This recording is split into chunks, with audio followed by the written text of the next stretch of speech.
Bienvenidos al cuarto Simposio Regional de Educación Artística, evento creado por la Corporación IMA y concertado con el Ministerio de Cultura de Colombia.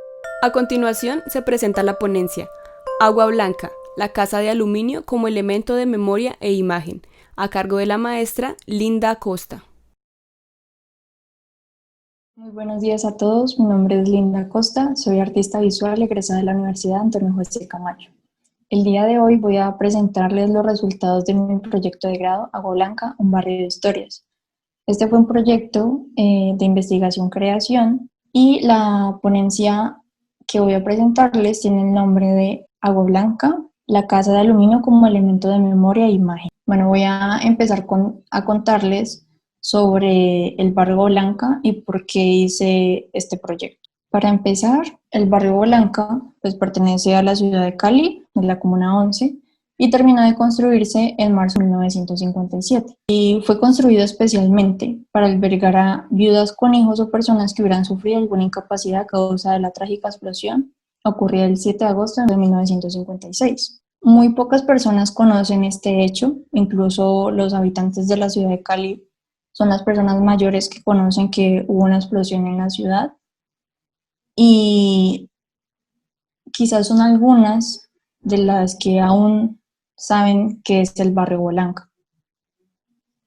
Y bueno, este barrio también se caracteriza porque está compuesto por casas prefabricadas de aluminio.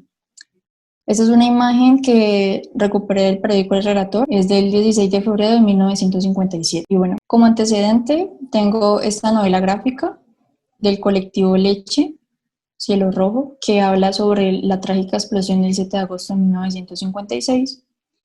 Y yo pude participar en la realización del guión y el dibujo del segundo capítulo Al Oriente. Son una serie de imágenes mudas, es una suposición de lo que pudo haber, de los escenarios que pudieron haber sido vistos en la tragedia. ¿Ya? Tuve en cuenta una nota de prensa del periódico El Relator, que relata el recorrido de unos periodistas por las ruinas. Aquí se muestra, igual que en esa nota de prensa, pues la desesperación de los damnificados, no se muestran muertos porque no quería revictimizar a los damnificados, pero pues sí se muestran ruinas, sí se muestran el dolor, sí se muestran las ayudas humanitarias. Y bueno, este es como mi primer acercamiento a la historia pues, de la ciudad misma y al barrio Blanca, porque después pudimos presentarlo en el barrio, a la comunidad, y pues tuve mi primer acercamiento con ellos. Y ahí entendí de que las personas tienen un interés porque su historia sea reconocida, ya que actualmente hay muchos desconocimientos sobre lo que es el barrio Agua Blanca, ya porque lo confunden con el distrito de Agua Blanca, que es una zona de la ciudad distinta, con una historia distinta, y pues que lamentablemente el barrio Agua Blanca se ve pues perjudicada por esas comparación. ¿Listo? Entonces, el barrio Agua Blanca está muy cerca del barrio El Prado, a los que conocen Cali, a la torre de Con Juan del Prado, justamente detrás. Y pues es algo que las personas también se quejan un poco porque para poder decirles a los otros dónde está su barrio, tienen que decir que es detrás de la torre del Prado. Ya entonces siempre tienen que estar comparándolo con otras cosas para poder que entiendan que ahí es el barrio Blanca. Bueno, y por esta exposición y por otras actividades que ocurrieron luego con habitantes del barrio Blanca, inicié el proyecto Blanca, un barrio de historias. Y ese proyecto inició con un espacio de creación colectiva a partir de relatos y experiencias más significativas sobre el barrio Blanca. Entonces aquí pude establecer pues conexiones y afectos con los residentes del barrio, en donde ellos me contaron anécdotas, experiencias, e intentaron corroborar hechos entre participantes. Entonces estábamos reunidos y comenzaban a hablar como de un recuerdo y como que le preguntaban al otro si ese recuerdo era así o era una suposición. Entonces fue como un espacio bastante lindo en el que también yo pude entender un poco lo que ocurría en el barrio, lo que ocurrió y sobre su historia. En este taller de creación, ellos pudieron plasmar sus recuerdos por medio de escritos, dibujos, esculturas y retazos de tela. Y bueno, a continuación te los voy a mostrar. Y la imagen de la derecha es un texto escrito por Melba Ortega, es una hija de las fundadoras del barrio, y pues ella describe esas memorias que aún tiene, conserva de su barrio. Bueno, estos son algunos dibujos del taller de creación.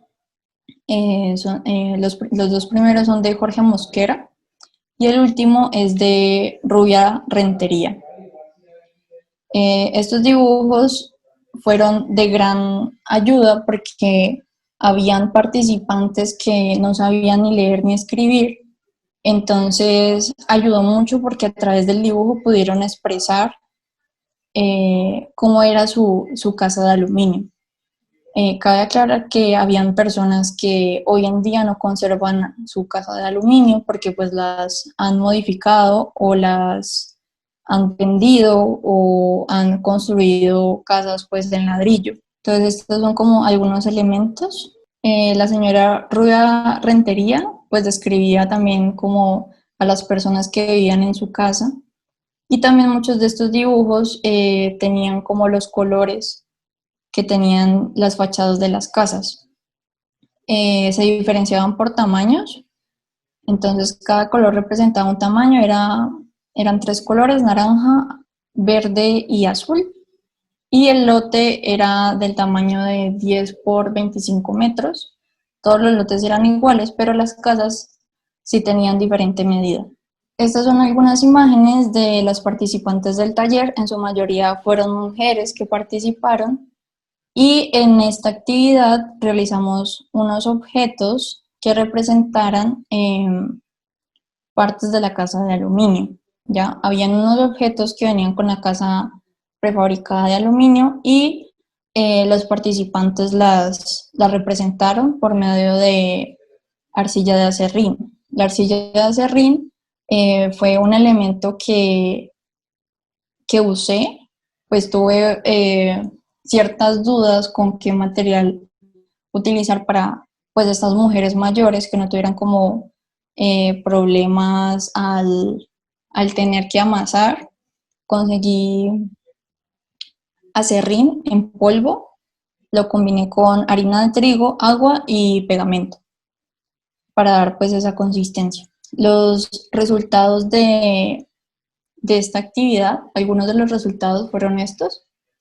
Las dos primeras son estufas de petróleo que pues tenían algunas casas. La tercera imagen es un lavadero que venía también con la casa. Y la última la puse porque me pareció como bastante conmovedora y es una pieza realizada por Filomena López, una señora súper dulce que pues hizo la estructura de su casa, pero además de eso tuve en cuenta a su último hijo concebido. Me pareció como algo valioso porque pues también hace parte de la memoria de lo que es el hogar. Bueno, y como último ejercicio, nosotros hicimos 10 sesiones en total y este fue el último, realizar un mapa del barrio Bolanca, pero que fuera de la época de 1957. Los participantes realizaron los bocetos y pues hubo como algunos problemas porque no se sabía bien cómo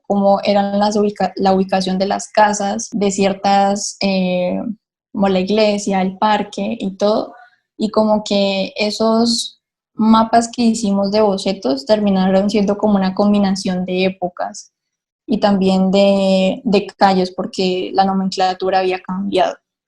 Al final decidimos hacer el mapa de 1957 y pues tocó diseñar un nuevo mapa para poder hacerlo. Este mapa lo hicimos retazos de tela. Estos retazos fueron cortados por los participantes y fueron pegados. Los retazos que tienen líneas representan las casas prefabricadas de aluminio.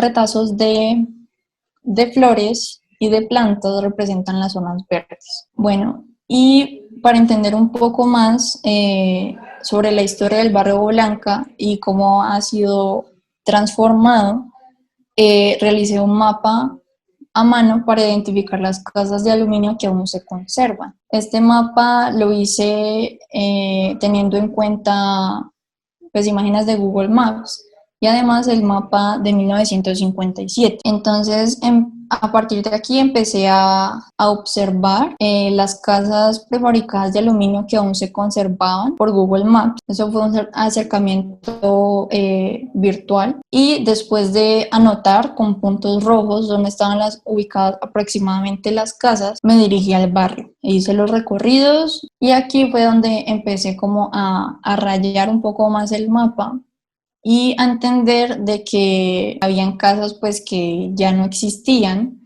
No recuerdo bien de qué año es el mapa de Google Maps, pero creo que era como el 2016, algo así. Y pues habían casas que ya no estaban. Entonces a esas casas les colocaba una N y una E para decir como no está.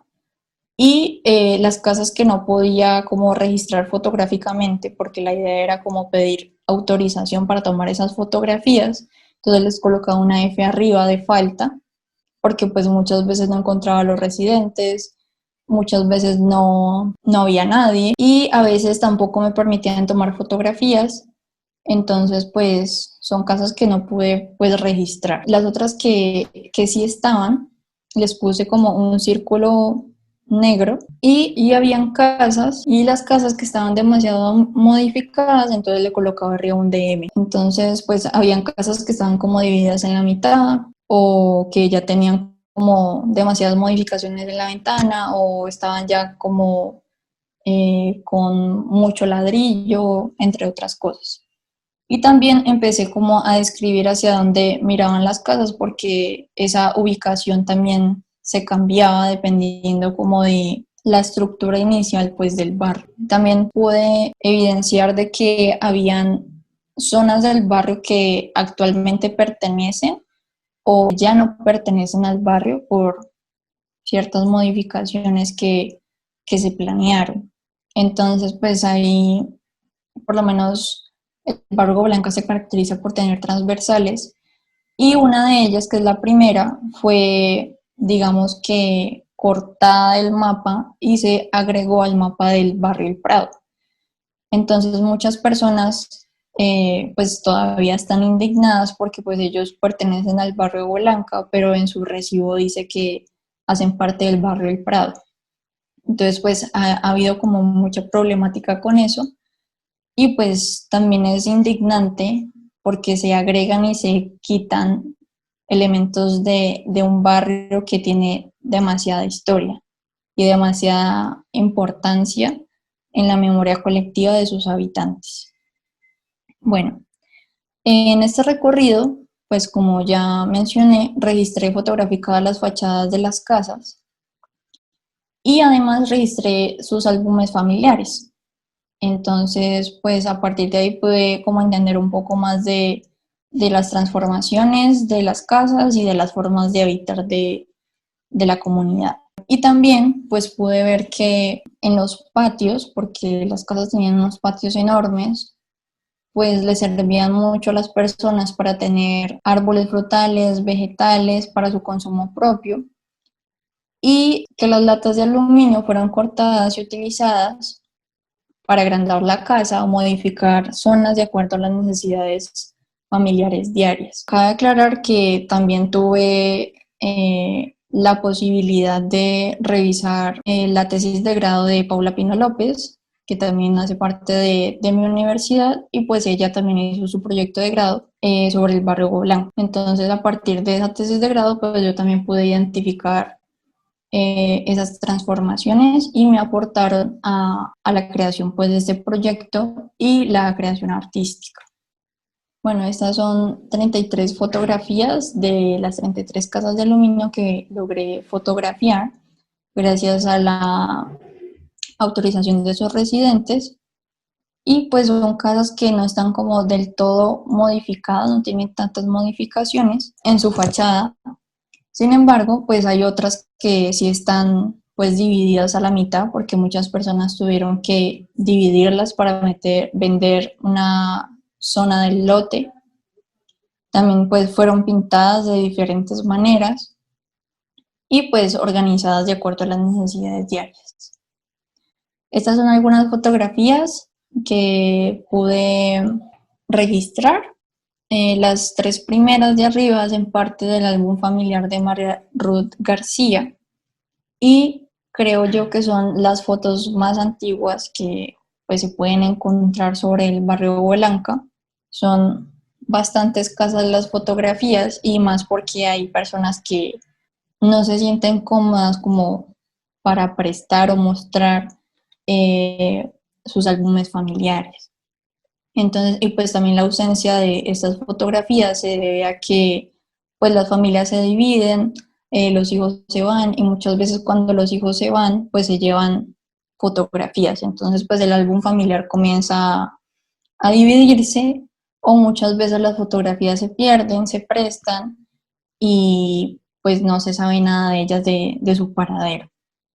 Entonces, pues esto fue como algo que impidió también registrar más fotografías, encontrar más fotografías sobre el barrio. Y además de que para la época eran muy pocas las personas que tenían cámara fotográfica. Y las fotografías de abajo, la primera es de Ana Daisy. A medida que ya me las iban mostrando, pues también se comienzan como a identificar elementos, por lo menos de la ventana, que es la ventana delantera, y esa ventana tenía tablitas de madera, ya era como una especie de persiana, mientras que las ventanas traseras, que la cocina tenía una ventana, se levantaban, se abrían hacia arriba. La segunda imagen de arriba muestra la ventana de la cocina y al lado izquierdo se muestra el lavadero. Bueno, y la siguiente imagen, después de la de Ana Daisy, es una imagen de Cecilia. Ahí también se muestra un poco el lavadero a mano derecha. Y la última es de Marinés Saavedra. Esta familia es una familia compuesta por muchas mujeres y fue increíble la cantidad de fotos que pude encontrar ahí.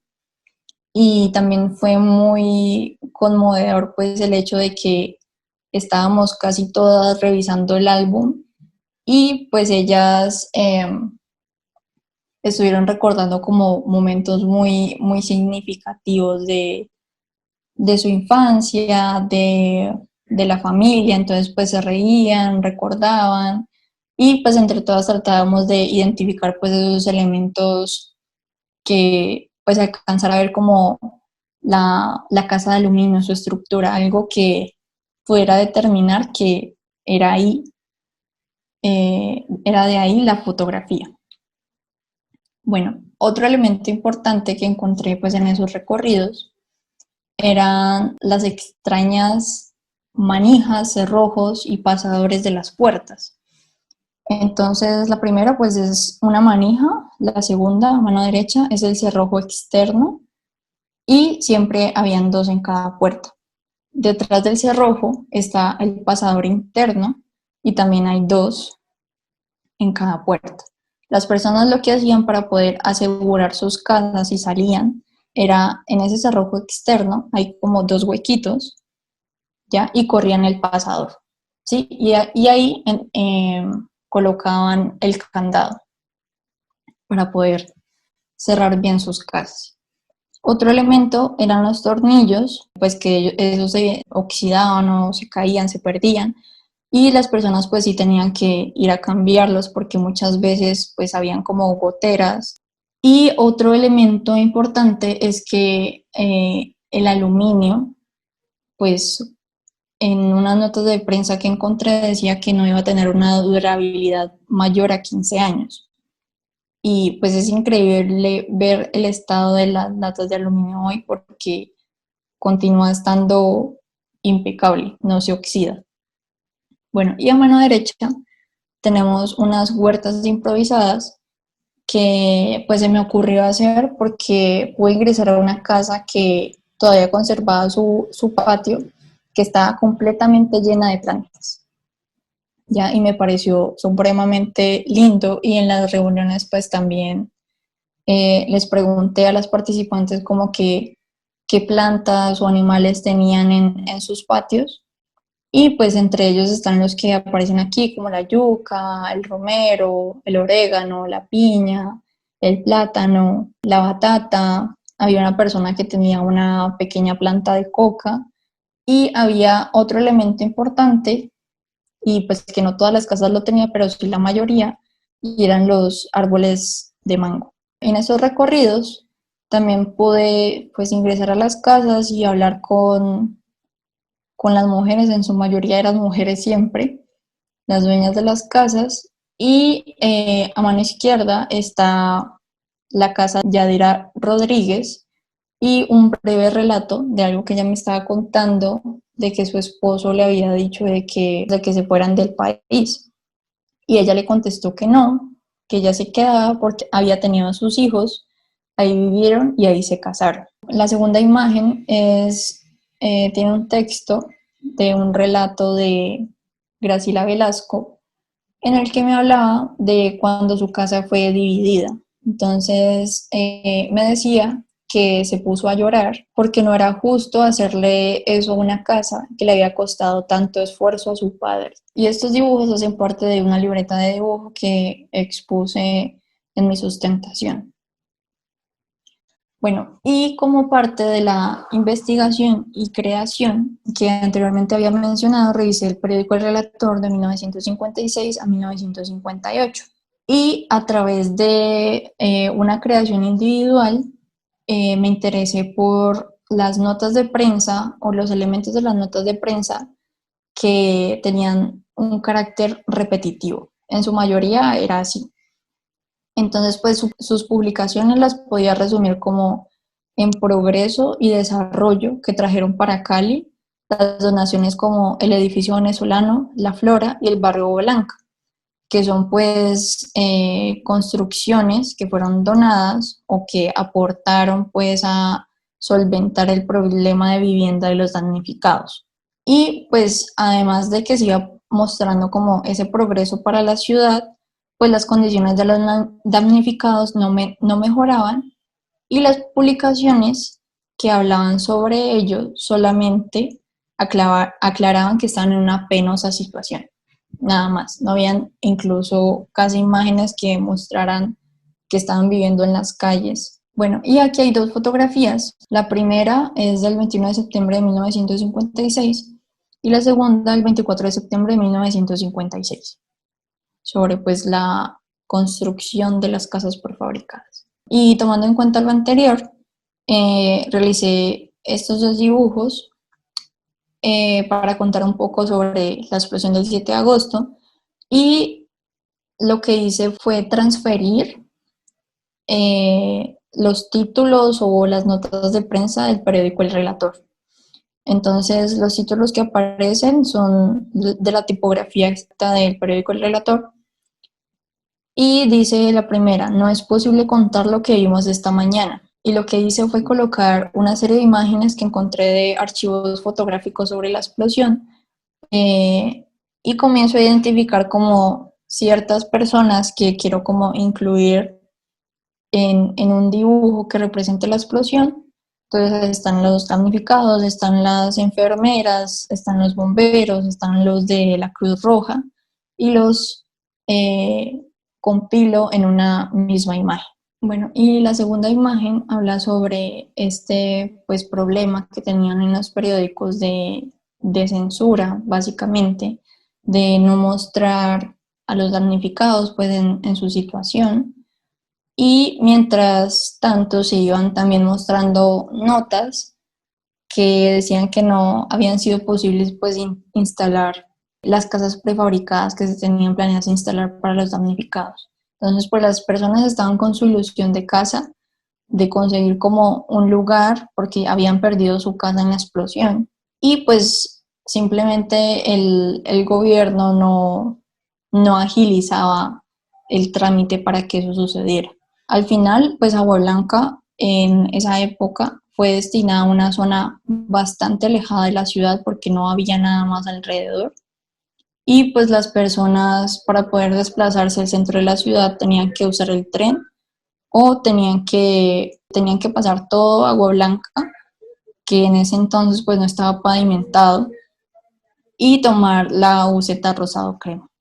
Bueno, otro de los ejercicios que hice criticando pues estas notas de prensa que encontraba fueron estos 3 retratos de tres de las mujeres que participaron pues en el taller de creación. La primera es Elmira Mallorquín, la segunda es María Ruth García y la última es Filomena López. Elegí retratarlas a ellas porque ellas son fundadoras del barrio Blanca. Hoy en día no conservan sus casas prefabricadas de aluminio, pero ellas fueron sobrevivientes de la explosión. Y estas mujeres, al igual que muchas y muchas más personas, fueron olvidadas. Su historia fue olvidada, pero a pesar de ello, ellas todavía la conservan.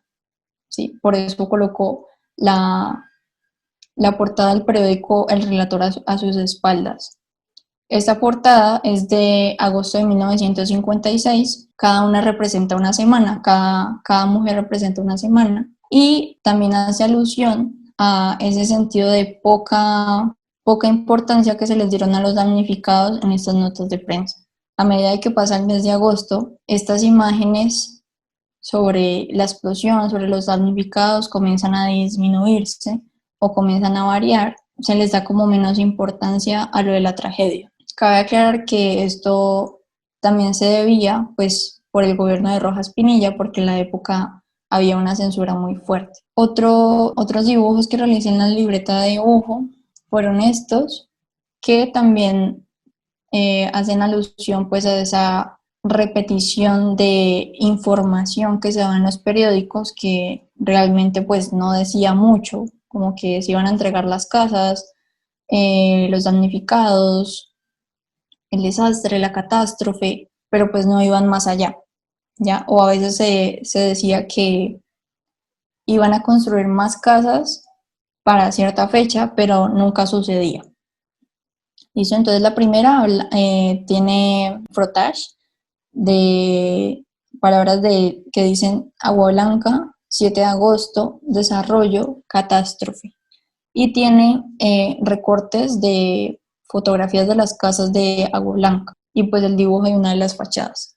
Y la segunda, 486, que era el número de casas terminadas que entregaron pues del barrio Blanca, que incluso en algunas notas de prensa al principio empezaron a decir que iban a ser 500 y resultaron siendo 486. Además de eso, hay elementos que dicen como damnificados, viudas con hijos, personas que hubieran sufrido alguna incapacidad, era pues para quién iban a ser entregadas estas casas, y 10.000 pesos, que era el valor pues total de las casas en esa época.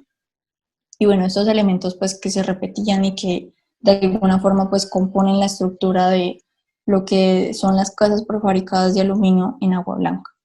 Como resultado de esta experiencia, pudimos realizar una exposición en la biblioteca del Centro de Capacitación y Cultura del barrio Blanca, en la Comuna 11, ubicada al oriente de la ciudad.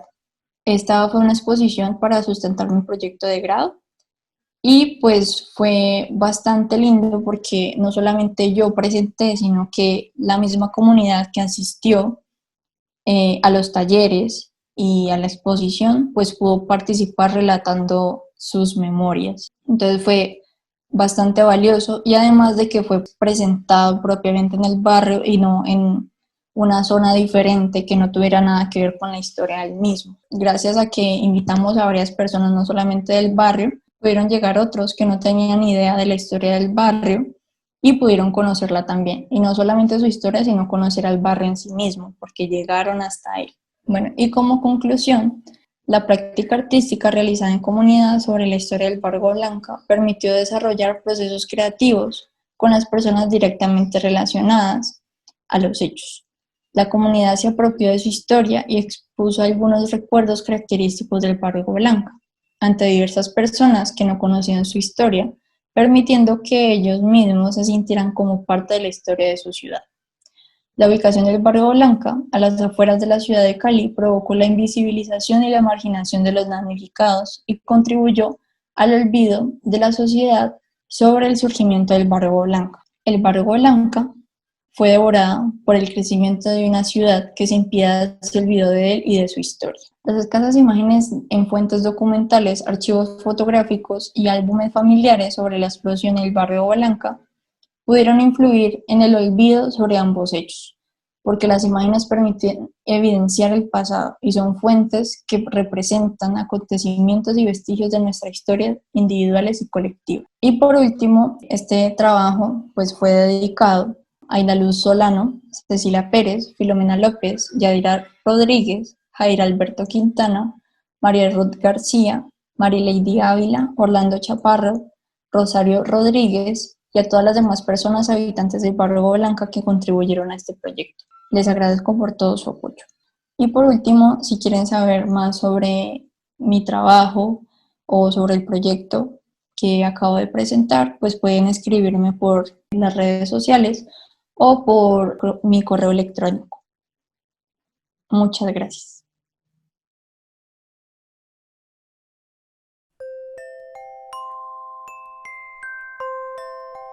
Sigan con nosotros en el cuarto Simposio Regional de Educación Artística, evento creado por la Corporación IMA y concertado con el Ministerio de Cultura de Colombia. A continuación se presenta la ponencia Pequeños artistas evocando historias y construyendo memoria, a cargo de la licenciada Milena Flores Londoño. Buenos días para todos los presentes.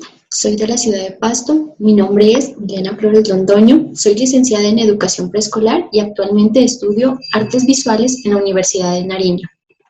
Les vengo a comentar sobre mi proyecto de investigación denominado Pequeños artistas evocando historias y construyendo memoria. Por empezar, quiero que analicemos esta frase de Henrietta Fore, directora ejecutiva de la UNICEF. Los niños necesitan paz y protección en todo momento.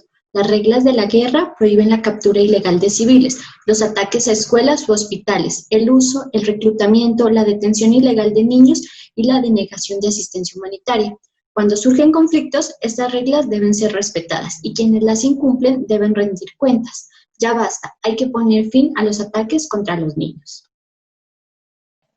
La población sujeto de estudio se encuentra ubicada en el departamento de Nariño, en el municipio de Pasto, específicamente en el corregimiento de Mapachico, a las faldas del volcán Galeras. En sí, la población que vive ahí, en su mayoría, se ha visto afectada por el conflicto armado y a causa de esto ha generado un asentamiento poblacional no planificado en este lugar, lo que se conoce como una invasión. Los niños que viven en este lugar son enviados a la institución educativa Marco Fidel Suárez San Juan de Anganoy, y con los chiquitos que estoy trabajando son los niños de 5 y 9 años de edad del grado primero de esta institución. Como introducción, este proyecto de investigación-creación tiene como objetivo contar a través de las experiencias de los niños la historia del conflicto armado. Por esta razón, se establece un espacio de co-creación artístico con el fin de crear escenarios donde los infantes a manera personal lean, escriban, compartan y plasmen los relatos que les ha marcado la vida de la guerra y que aún se desconocen. Como descripción del problema está así, que la guerra en Colombia ha dejado a más de 2.300.000 niños y adolescentes como víctimas del conflicto armado.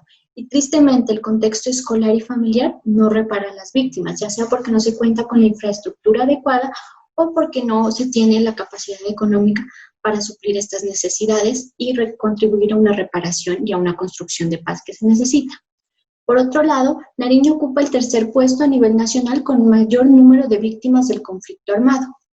Y si bien es cierto, el olvido estatal ha generado que se asienten estos grupos armados y que causen pues toda esta problemática a la sociedad. En cuanto al departamento de Nariño, al estar estratégicamente ubicado con la frontera en el Ecuador y el Océano Pacífico, ha sido un punto estratégico para que se asienten los grupos armados. En sí, esta es como la división que se ha tenido en el lugar. En el lado verde observamos que se encuentran las Autodefensas Unidas de Colombia, en el lado amarillo las Fuerzas Armadas Revolucionarias de Colombia, que son las FARC, en el lado rojo el Ejército de Liberación Nacional, el ELN, y en donde está el color azul es donde persisten dos o más grupos armados. Y tristemente, solo en estas pequeñas partes rosadas es donde no existe ningún grupo armado. En sí, nuestro departamento ha sido muy golpeado y vulnerado a causa de la guerra en Colombia. Ahora bien, cuando hablamos del conflicto armado o la guerra en Colombia, se conocen unos eventos o categorías que han surgido a través de esto, como son el desplazamiento forzado y refugio, la vinculación y reclutamiento de niñas, niños y adolescentes, las violaciones e infracciones contra el derecho de la vida e integridad personal, el uso de niños y niñas y adolescentes en campañas cívico-militares, los ataques y ocupación de escuelas, hospitales y otros bienes civiles, bloqueo de suministros y servicios básicos, violaciones e infracciones contra la libertad personal y libertad sexual. Pues como bien vemos, esta la tomé de Coalico, dice que en el 2016, pues de cierta medida se disminuyó todas estas categorías, pero en el 2018 con el nuevo gobierno se vuelven a disparar los ataques a toda esta población, y si bien es cierto, los más afectados en gran medida terminan siendo los niños. Como formulación del problema está cómo fomentar espacios de co-creación artística en los infantes de la IEN Marco Fidel Suárez San Juan de Anganoy para evocar historias y construir memoria. Como justificación, se puede decir que este proyecto es útil porque se ha escogido el arte como una alternativa de solución, la cual permite generar procesos de reparación simbólica que tanto necesitan los niños. Es novedoso porque se han establecido espacios pedagógicos y artísticos que han contribuido a generar aprendizajes significativos para estos pequeños. Y es importante porque se ha fomentado la construcción de paz y memoria histórica que tanto necesitan los niños. Como objetivo general está fomentar espacios de co-creación artística para evocar historias y construir memoria en los niños víctimas del conflicto armado de la IEN Marco Fidel Suárez San Juan de Anganoy. Como objetivos específicos se han establecido tres. El primero de ellos es identificar las necesidades sociales y afectivas de los niños víctimas del conflicto armado para realizar una interpretación desde una representación artística. Como segundo está desarrollar la expresión artística a través de talleres prácticos enfocados a la pintura, el dibujo, la escultura con los niños víctimas del conflicto armado. Y el tercero es reconstruir la historia de vida de los niños víctimas del conflicto armado desde una perspectiva artística a través de una exposición plástica y visual en donde se muestre como protagonista al niño, el cual a través de su edad y sus vivencias puede contar esta historia que para muchos es desconocida. Y en sí, esto permite generar los procesos de memoria histórica y reparación simbólica que tanto se necesitan en nuestro departamento. En cuanto a los referentes teóricos, he establecido tres categorías que son, primero, la construcción de paz, segundo, la memoria histórica y tercero, la reparación simbólica. La construcción de paz se puede decir que es conocida como la consolidación de paz a través de las acciones diseñadas para prevenir y gestionar los conflictos violentos, las causas de violencia y las intervenciones para evitar un conflicto. También se puede decir que es la rehabilitación del posconflicto. A corto plazo es la reconstrucción de memoria histórica y reparación simbólica. Y a medio y largo plazo es la forma como se abordan las causas que originaron el conflicto desde una perspectiva política, social y económica. Al hablar de construir la paz en Colombia, se puede decir que es un proceso cotidiano que busca la transformación, la reconciliación, la restauración y la reparación de los caminos de la convivencia para valorar la capacidad de resolver conflictos. Es por ello que me he basado mucho en el Acuerdo General para la Terminación del Conflicto y la construcción de una paz estable y duradera, y sí, pues lo que fue el Acuerdo de Paz. También he tenido en cuenta la contribución al entendimiento del conflicto armado en Colombia. Este es un informe con de diferentes autores en donde se habla de los orígenes y las causas del conflicto y también los principales efectos e impactos que este ha tenido en Colombia. Por otro lado, tengo en cuenta el aporte del sociólogo Boaventura de Sousa Santos, que dice que la paz en Colombia no será barata, pero el resultado compensará 1000 veces todo el esfuerzo. En sí, pues el acuerdo de paz que se firmó en La Habana tuvo muchos tropiezos, digámoslo así, y para muchas personas no fue considerado bueno. porque pues se tenían en cuenta diferentes intereses políticos y económicos, pero en sí, si se hubiese logrado este acuerdo de paz, habría recompensado todas las muertes que ha causado esta guerra que ha durado más de 50 años. Por otro lado está el aporte de Hernán David Jiménez, que dice que los colombianos no tendrán un posconflicto, sino un posacuerdo. Si bien es cierto, la confusión de términos llevó a que no se gane en el plebiscito. ¿Por qué? Porque cuando hablamos de posconflicto es entender qué va a pasar después de un conflicto. Pero si bien es cierto, este fue un acuerdo de paz que se firmó solo con un grupo armado, que en sí iba a tener dificultades de pronto a largo plazo, pero que iba a contribuir a que se genere unos pasitos, por así decirlo, muy pequeños a la construcción de paz que necesitamos los colombianos, para así entender un posacuerdo y un camino hacia la paz.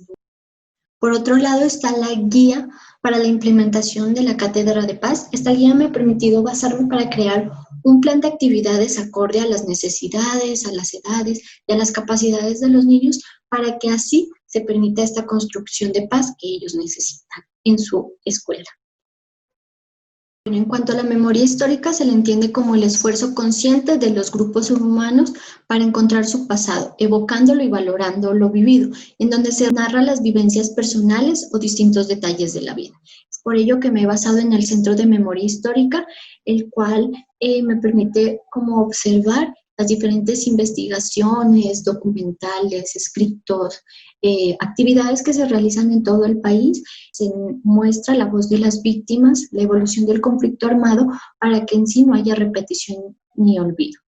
Por ello, se puede decir que es de suma importancia estimular o fomentar la memoria histórica en los niños a través de diferentes actividades artísticas, puesto que permiten generar procesos de reparación o catarsis, y es ahí donde la memoria histórica va de un sentido más allá de la reconstrucción de hechos como datos o de la recopilación de testimonios que verifiquen una cierta versión, puesto que se ocupa de los significados, es decir, pues, de cómo un evento es vivido y recordado, y de las maneras en que los individuos a través del tiempo revisten el sentido y valoran ciertas experiencias y las maneras como se preservan y transmiten la memoria social. Por otro lado está el aporte de Paul Ricoeur, que dice que la memoria histórica es reconciliarse del pasado, puesto que permite que no haya ni repetición ni olvido. Por otro lado es el aporte de Elizabeth Jenny, que dice que las memorias son un campo de luchas y disputas por el sentido que se le da al pasado en función de la lucha política presente. Pues si bien es cierto, esto permite las rememoraciones colectivas que cobran importancia política como instrumento para legitimar los discursos y las herramientas para que establecen las comunidades para que sean escuchadas. En cuanto a la reparación simbólica, he escogido el arte como una alternativa de solución debido a que ésta se adapta a las necesidades, capacidades y edades de los niños. Por ello, Eugenio Barney dice que el arte es una actividad útil que transforma la materia dada cambiando su originalidad para darle otro uso y forma, lo cual se produce un objeto o un producto que satisface las necesidades, en este caso las necesidades afectivas que tienen los niños. En cuanto al aporte de Adolfo Sánchez Velázquez, él dice que el arte es una práctica creadora mediante la cual se produce un objeto material sensible que expresa y comunica un contenido espiritual que pone en manifiesto cierta relación con la realidad. En sí, los niños, de forma directa o indirecta, me están comentando a través de sus dibujos todas las experiencias que han vivido en la guerra. Finalmente, me baso en el aporte del investigador Elkin Rubiano Pinilla, el cual realiza una cronología de la violencia en el arte colombiano. Y en sí, pues también he realizado algunas investigaciones en torno a diferentes artistas que trabajan con víctimas, victimarios y que aportan a esa construcción de paz. En sí, pues hay muchos artistas desde 1948 que los he anexado aquí, en donde trabajan diferentes manifestaciones, como es el dibujo, la pintura, la escultura, el grabado, la fotografía y el video. Y esto permite mostrar y reflejar un poco la realidad de los artistas en Colombia, cómo ellos, a través del arte, de sus diferentes manifestaciones artísticas, buscan construir esta memoria histórica y reparar a las víctimas. En cuanto al proceso de co-creación, me he basado en artistas que trabajan tanto con víctimas como victimarios. Uno de ellas es Doris Salcedo, con su obra Fragmentos, Espacio de Arte y Memoria, en la cual trabaja con mujeres víctimas del conflicto armado. Esta idea surgió a través de la dejación de armas de las FARC, que fueron fundidas para crear unos monumentos. En sí, las mujeres víctimas del conflicto armado empezaron a martillar, digamos, la fundición de las armas para crear el piso de este lugar. Y ellas comentan que a través de los golpes que le daban a estas armas, ellas generaban esos procesos de catarsis porque permitía botar un poco todo ese resentimiento y ese odio que sentían, recordando lo que vivieron tiempo atrás. Por otro lado está el artista Juan Manuel Echavarría con La guerra que no hemos visto. Este artista trabajó con paramilitares, guerrilleros y soldados, y a través de la pintura generó que estas personas logren comunicar los relatos que se vivieron en la guerra, las masacres, las muertes y todas las múltiples consecuencias que se produjo a través de esta. Asimismo, se encuentra la obra de Óscar Muñoz llamada El Aliento, que fue presentada en 1995 a través de 12 discos metálicos que fueron de un proceso de fotoserigrafía sobre una película grasosa. Estos discos están expuestos, cuando llega el espectador se observa en ellos y obviamente no ve nada, pero cuando respira se empiezan a mostrar los rostros de las víctimas del conflicto. Finalmente está el video animación de Jairo Cardillo y Óscar Andrade que se llama Pequeñas Voces. En sí, este es el relato de 4 niños que a través de las vivencias que tuvieron en la guerra han perdido partes de su cuerpo, familiares, o se han visto alejados del lugar en donde nacieron. Y en sí, todos estos procesos de co-creación me permiten generar un plan de actividades que tenga en cuenta las diferentes manifestaciones artísticas, que las pueda trabajar con los niños para mostrar la realidad que ellos vivieron. Bueno, en cuanto a la metodología, la baso en un paradigma cualitativo, ya que este es propio de las ciencias sociales y humanas, debido a que busco analizar e interpretar los hechos. El enfoque es crítico-social, debido a que busco la emancipación y la liberación del ser a través de la conciencia autorreflexiva y crítica. El método es de investigación-acción participativa, puesto que esta es una práctica social que permite la coproducción de conocimientos para uso colectivo y busco la transformación social de estos pequeños. En cuanto a las técnicas, para la recolección de información he contado con la observación participativa, el conversatorio que se realiza con los niños, la autobiografía que se realiza a través de los dibujos que ellos hacen y los talleres. Estos talleres se han estructurado en 3 fases. La primera de ellas es la generación de confianza, un viaje a mi ser que contribuye a la categoría de construcción de paz. La segunda fase es de co-creación, que se llama evocando historias, recobrando memorias, que contribuye a la memoria histórica. Y la tercera fase de comunicación, que se llama Perdón y Memorias, que contribuye a la reparación simbólica.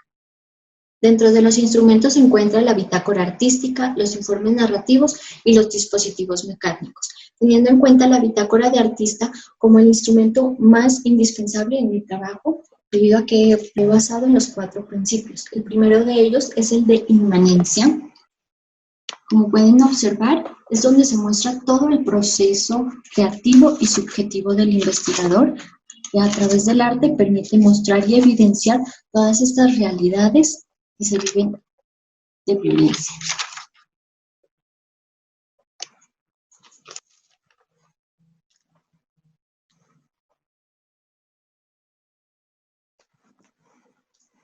Como segundo principio se encuentra la trascendencia, en el cual está todo el proceso metodológico, los antecedentes, los referentes artísticos, videográficos y referentes teóricos que han permitido nutrir este proceso investigativo.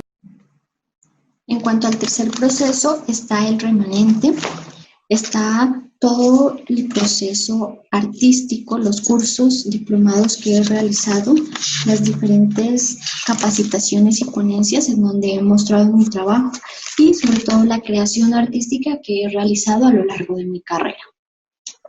Y finalmente está el proceso de la intrascendencia, donde están todos los proyectos fallidos o algunas actividades que realicé en semestres anteriores, en donde trabajaba la mandala, la simbología, pero me di cuenta que el trabajo artístico debe ir más allá de un dibujo bien hecho y más bien debe ser un momento para que el artista pueda denunciar y mostrar una realidad, donde también el artista pueda o realizar un trabajo comunitario en pro de alguien que necesita. En cuanto a los resultados parciales, en función al primer objetivo, que fue identificar las necesidades sociales y afectivas, se reconoció que existe una falta de afecto familiar debido a que los niños pues no se encuentran, algunos de ellos no se encuentran con sus padres, sino a cargo de sus acudientes, sus otros familiares o hermanos mayores, y esto ha generado que toda la responsabilidad se la deje a la escuela, y en sí la escuela no está capacitada en reparar a estos niños porque ellos están inmersos en la institución para que aprendan de igual forma que los demás. No se tiene en cuenta su historia de vida y el proceso histórico que han vivido. También pues a través de las necesidades sociales y afectivas que he observado, esto me ha permitido realizar un proceso artístico de los dibujos que les mostraba anteriormente. Ahorita vamos a pasar a ver un fanzine que he construido con diferentes frases célebres de muchas personas que le han apostado a la paz, tanto a nivel nacional como internacional.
Para dar respuesta al segundo objetivo, que fue desarrollar la expresión artística a través de talleres prácticos, se puede decir que el plan de actividades se lo ha llevado en una primera parte, que ha sido como conocer y generar lazos de empatía con los niños. Debido a que pues por la pandemia se ha visto limitado este trabajo comunitario, entonces pues voy a mostrarles algunas de las imágenes que he trabajado con los niños, que ha sido de la exploración de su entorno inmediato. Al principio los niños muestran el dibujo normal, digámoslo así, de la montaña, de la nube, de la casita, y esto fue mejorando porque después ya pasamos de un dibujo convencional o un dibujo que partía de la copia a algo más artístico, mostrar más allá de lo que se ha vivido. Y esto ha permitido como cumplir en cierta parte el tercer objetivo, que es reconstruir la historia de vida de los niños víctimas del conflicto armado. Aquí podemos ver que ya su dibujo se basa un poco más en mostrar o contar esos hechos que se vivieron en el pasado y en esculpir piezas o símbolos de la guerra para generar un proceso de sanación. También en el reconstruir parte de la historia de vida he realizado un video mostrando algunas obras que he realizado conjuntamente con los niños, en donde se observan las diferentes técnicas como es el dibujo, la pintura, la gráfica, la escultura en origami en 3D y la fotografía.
Bueno, ahora para las conclusiones, podemos decir que primero se ha mejorado la creatividad de los niños y el gusto por el arte en sí. El realizar estas actividades permite un poco liberarlos, alejarlos de la realidad en donde están inmersos. Y esto ha permitido que ellos se den la posibilidad de explorar nuevos materiales. También se han fortalecido los lazos afectivos. Antes había muchos problemas de convivencia dentro del grupo y ahora se han generado lazos empáticos, tanto en los niños como conmigo como investigadora, porque me han permitido conocerlos un poco más allá del aula de clases, por así decirlo, sino permitir contar las experiencias que han vivido.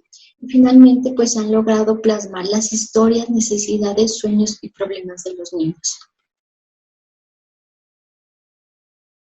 Esta es parte de la bibliografía en la que me he basado. Y para cerrar, pues está esta frase de Dieter Janning que dice: no hay cabida para el arte a no ser que éste se asimile como inversión del capital o fomento de propaganda económica, como instrumento de agitación o vehículo de protesta en lo político. Gracias.